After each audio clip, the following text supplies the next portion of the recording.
हम आ चुके हैं एक बैंगन सिटी के बीचों बीच। हम यहाँ 7 दिन बिताने वाले हैं। वो गया हमारा हेलीकॉप्टर, अब यहाँ हम 7 दिन अकेले ही होंगे। हम ये क्यों कर रहे हैं? कंटेंट के लिए। इस शहर पर बमबारी हुई और लोगों ने इसे वॉर की वजह से छोड़ दिया, इसलिए इस गांव में मेरे और कैमरामैन के अलावा कोई नहीं है। जहाँ तक कि हमें पता है, शायद हमें छत से उतरकर शुरू करना चाहिए। हम जानते थे कि हम इस सिटी को एक्सप्लोर करके हमें एक ऐसी जगह ढूंढना है जिसको हम घर कह सकते हैं, अगले 7 दिन के लिए, जो इस बिल्डिंग को एक्सप्लोर करने से शुरू होता है। चलिए देखते हैं इस बिल्डिंग के सबसे नीचे क्या है। मुझे लग रहा है इन लकड़ी के नीचे एक फ्लोर होगा। पता करने का सिर्फ एक ही तरीका है। ठीक है, ये पागलपन है। मुझे ऐसे लग रहा है मैं ज़ॉम्बियों के घर में हूँ। ओह, ये कमाल है। थोड़ा सा और एक्सप्लोर करने के बाद हम एक ऐसी जगह पे आए जिसको हम शायद बना सकते थे। ओह माय गॉड, शायद हमें यहीं पर कैंप लगाना चाहिए और यहाँ से हम पूरा शहर देख सकते हैं। और हमारे पास बारिश से बचने के लिए यहाँ छत भी है। और अब जो हमने अपने घर का बेस डिसाइड कर लिया था, अगला स्टेप था उस सप्लाई क्रेट को खोलना जो हेलीकॉप्टर ने छत पर छोड़ा था। चलो इस क्रेट को खोल के कैंप लगाते हैं। सामान तो लगेगा ही।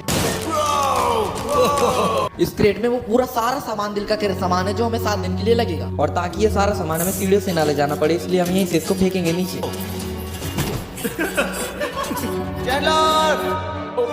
हमारे पास एक परफेक्ट टीम है। क्रिस स्लीपिंग बैग की बारिश हो रही है। चैंडलर इसे गिरने मत देना।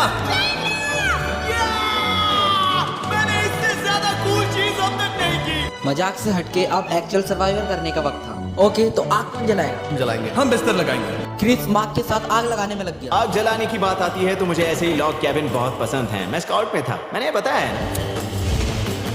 तब तक चैनल और मैं सोने के लिए कुछ चीजें ढूंढ रहे थे। क्या ये गद्दा 100 साल पुराना है? क्या तुम्हें एक गद्दा मिला? हाँ। कहाँ पर? सेकंड फ्लोर पर, वहाँ कोने में।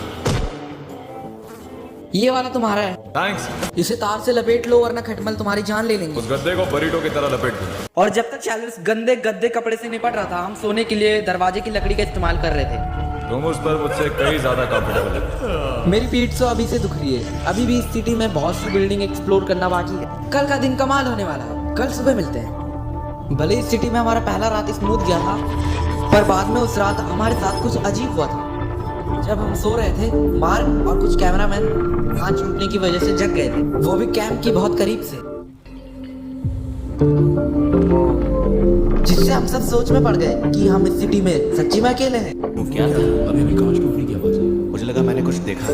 पर उन डरावनी आवाज के साथ ही ये पहला शेल्टर सोने के लिए कुछ ज्यादा ही उतावला हो रहा था। तुम्हारी नींद कैसी थी? बेकार। तो अच्छी तरह से सोने के लिए हम जाग गए। हमने ब्रेकफास्ट किया और नए शेल्टर ढूंढने की तैयारी की। पहली बार है जब मैं ब्रेकफास्ट में चिली खा रहा हूँ और मैं इतना भूखा हूँ कि मुझे फर्क ही नहीं पड़ रहा है। काफ की बार पहली बात, मैं कैन चिली खाने के लिए इतना एक्साइटेड पहले कभी नहीं था। मेरा दिमाग वो भूल गया है। Thank you. तो एक बॉस्टिक ब्रेकफास्ट के बाद हमने अपना ड्रोन निकाला ताकि इस अनदेखी बिल्डिंग्स में हम अपना एक नया सेंटर ढूंढ सके। हमने उस बिल्डिंग्स को नहीं देखा है, उन होटल्स को नहीं देखा है। यहाँ एक असली वाली सिटी है और इन सबको स्कैन करने के बाद हमें दिखाई दिया एक अनएक्सपेक्टेड मेहमान। वो तो एक बिल्ली है। नीचे एक बिल्ली है। मैं ड्रोन को उसके बगल में लैंड करने वाला हूँ। वो देखो, वो रही। ओह, ये शॉट देखो। क्रिस देखो, वो सामने ही है। इस बिल्ली को जरा भी सर्वाइवल इंस्टिंक्ट नहीं है। मैं सच कह रहा हूँ, बिल्ली को हम एक्टिंग के बिल्कुल भी पैसे नहीं दे रहे हैं। पर बिल्ली के साथ खेलने में मजा तो आ रहा है, पर शेल्टर पर फोकस करना होगा क्योंकि रात में बहुत ठंड होगी। तो हम चैलेंज के लिए एक शेल्टर ढूंढने की सफर पर निकल पड़े। ओह, रुको, ये क्या है? ये बहुत खूबसूरत है। ये भले ही बहुत बदसूरत है, लेकिन कुछ तो है जो इसे बहुत ही खूबसूरत बना रहा है। ज़ॉम्बी अपोकलिप्स जैसा खूबसूरत। हाँ, बिल्कुल सही कहा। रुको, क्या वो एक पूल है? ये क्या है? ये कितना भयानक है। उन दिनों ये कुछ इस तरह लगा करता था। उतने सालों के बाद, बैंडिंग करने के बाद, ये कुछ सड़ने के बाद इस तरह लग रहा है। रुको, यहाँ पर एक सॉकर फील्ड है। क्या वो एक सॉकर बॉल है? बाल बाल बचा।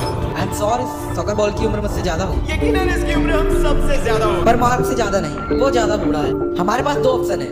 हम इस बढ़िया सी टनल से जाकर पड़ोस वाली जगह देख सकते हैं, या फिर क्योंकि अब 1 ही घंटा रह गया है तो यहीं पर तैयारी करते हैं और ठंड से बचते हैं। वो जरूरी है। ये एक अच्छा आइडिया लग रहा है। सही कहा। और पूरा दिन एक नया शेल्टर ढूंढने के बाद मुझे तो विश्वास ही नहीं हो रहा है कि ये सिटी इतनी बड़ी है। फिर आखिरकार हमें एक जगह मिली गई जिसे हम घर कह सकते हैं। ठंड से बचने के लिए हम सोच रहे हैं कि कैंप को ठीक रूम के उस जगह लगा दिया जाए। हम यहाँ आग जला सकते हैं, वहाँ पर एक दीवार बना सकते हैं। ये बड़ा कंफर्टेबल होगा। ये सब माँ ही करने वाले। मैंने कहा हम। अब मुश्किल ये है, जरा इधर आना। हमारा अभी का कैंप और हमारा पूरा सामान बहुत दूर है। उम्मीद है कि ये जगह सही रहेगी क्योंकि इसमें बहुत मेहनत लगी। क्योंकि सूरज ढल रहा था और टेम्परेचर धीरे धीरे कम हो रहा था, तो हम पुराने कैंप की जगह पर गए और नया बेस बनाने के लिए सभी सामान पैक किया। हम जा रहे हैं नई कैंप साइट पर। नई कैंप साइट पर ओके नया कैंप बनाने के लिए हमें बहुत साफ सफाई करनी पड़ी। बहुत ही गंदी जगह लग रही है, पर जो भी हो हमें एक बेहतर वेदर प्रूफ बनाने के बाद हम जितना हो सके उतना सामान लाने की कोशिश की, इससे पहले कि सूरज ढल जाए। और क्योंकि अंधेरा बहुत जल्द हो गया, इसलिए हम अपना सारा सामान बेस पर नहीं ला पाए। हम बस ला पाए वाटर बोतल और चिल्स की कुछ कैन और कुछ पुराने गद्दे। हमारे पास बस अब इतना ही है। तुम सबको हमारा नया घर कैसा लगा? अच्छा है कि यहाँ पर हवा नहीं है। ये जगह बहुत गर्म है। चैंडलर क्या? ये 7 दिन का चैलेंज का हमारा तीसरा दिन था और उठने के बाद हमने घूमना जारी रखा। संभल कर, ये सारी सीढ़ियाँ काफी गहरी हैं। इन सभी सीढ़ियों में से खाली 3 सीढ़ियाँ नॉर्मल हैं। वाह, ये बीच तो बढ़िया है बीच जैसी स्मेल आ रही है। क्योंकि ये एक बीच ही है। और थोड़ा आगे जाते ही एक अजीब सी चीज हुई। वहाँ कोई नजर आ रहा है। क्या? कुछ चमकता नजर नहीं आ रहा है वहाँ सीढ़ियों के पास। ओह सही कहा। जिमी, याद है पहली रात हम गिलास बोतल से मरते मरते बचे थे? सोच रहा हूँ वो बोतल वहां से तो नहीं आ गई थी। और उस वक्त हमें एहसास हुआ इस अपेंडेंट सिटी में हम यहाँ अकेले तो नहीं थे। और हमारे कैमरामैन को एक अनोखा इंसान दिखते ही हमने वही किया जो कोई भी करता। चलो देख के आते हैं। छानबीन करते हैं। वो बिल्डिंग कमाल की। आखिर ये महल इस विशाल होटल के बगल में क्यों है? बहुत साल पहले ये होटल एक वेकेशन रिसोर्ट हुआ करता था। सालों के युद्ध ने इस खूबसूरत जगह को खंडर में बदल दिया। चलो अंदर चलते हैं। हमने ये खुद को कहाँ फंसा लिया। हमारे अंदर जाने से पहले कैमरामैन के अंदर जाने के लिए हम जरा भी नहीं रुकते। चलो कोई नहीं। ओ अंधेरा हो रहा है, सब लोग रुको। ये देखो कैंडी,